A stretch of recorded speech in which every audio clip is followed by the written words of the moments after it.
नमस्ते दर्शकों, मैं हूं गुंजा और आप देख रहे हैं टून डिजिटल स्टोरी। आज की इस वीडियो में हम एक बाप बेटी की कहानी सुनेंगे। एक लड़का था जिसके कई सारे मित्र थे। उसे अपनी दोस्ती पर बहुत घमंड था। वहीं उसके पिताजी का केवल एक ही मित्र था, लेकिन वो सच्चा था।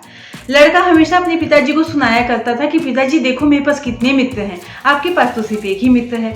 एक दिन उसके पिताजी ने कहा कि चलो आज तुम्हारी दोस्ती की परीक्षा लेते हैं, जो तुम्हारा सबसे अच्छा दोस्त है उसके घर चलते हैं और देखते हैं। लड़का मान गया और कहा कि ठीक है। आधी रात को दोनों बाप बेटे निकल पड़े। रात के करीब 1:30-2 बज रहे थे। वो लोग लड़के के सबसे अच्छे दोस्त के घर गए। वहां जाकर उस लड़के ने जब दरवाजा खटखटाया तो किसी ने नहीं खोला।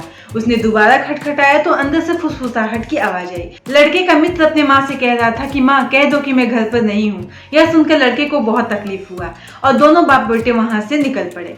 फिर लड़के के पिताजी ने कहा कि चलो मैं तुम्हें मेरे मित्र से मिलवाता हूँ। वे लोग पिताजी के मित्र के घर गए और वहां जाकर दरवाजा खटखटाया तो अंदर से आवाज आई, 2 मिनट रुको मित्र। 2 मिनट बाद जब दरवाजा खुला तो पिताजी के मित्र जो थे वो एक हाथ में पैसों से भरी थैली और एक हाथ में रिवॉल्वर लेकर खड़े थे। पिताजी ने पूछा कि ये क्या है मित्र? तब उनके मित्र ने कहा कि दोस्त, इतनी रात को तुमने मेरा दरवाजा खटखटाया तो जरूर कोई मुसीबत आई होगी। मुसीबत 2 ही चीजों की होती है, या तो पैसों की या तो किसी से झगड़ा हुआ होगा।